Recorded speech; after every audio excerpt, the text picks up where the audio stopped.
In today's video, I'm going to teach you how to use GitHub zip files, an essential skill for developers and those who enjoy working with open source projects. We'll walk through the entire process step by step, ensuring that you feel confident in downloading and using these files. First, you'll want to open your preferred web browser and conduct a quick search for GitHub. Once you're on the GitHub website, the next step is to log in if you already have an account. If you don't have one, you'll need to sign up. It's a quick and simple process that will grant you access to this powerful platform, where developers from all over the world share their projects. After you've logged in, navigate to the repository you're interested in. If you are looking for a specific version of the project, keep an eye out for sections like Releases or Tags on the main page of the repository. These sections provide different versions of the software that have been actioned over time.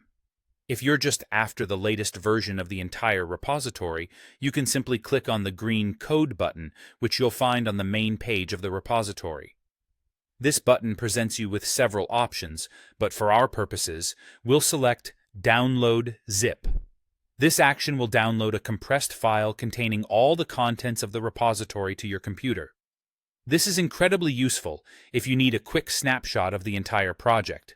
However, if you're interested in downloading a specific release, you'll need to do a bit more navigation. Find the release you're after by looking under the Releases section mentioned earlier. Within each release, you'll see a list of assets.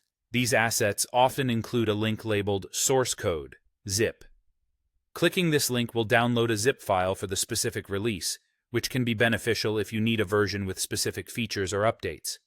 And that just about covers it. By downloading GitHub zip files, you can easily access code in a structured and packaged format. Feel free to explore other repositories and try downloading different versions based on your needs. Remember, practicing these steps will make you more comfortable with the process, so don't hesitate to dive into GitHub and start exploring today. Thank you for watching, and happy downloading.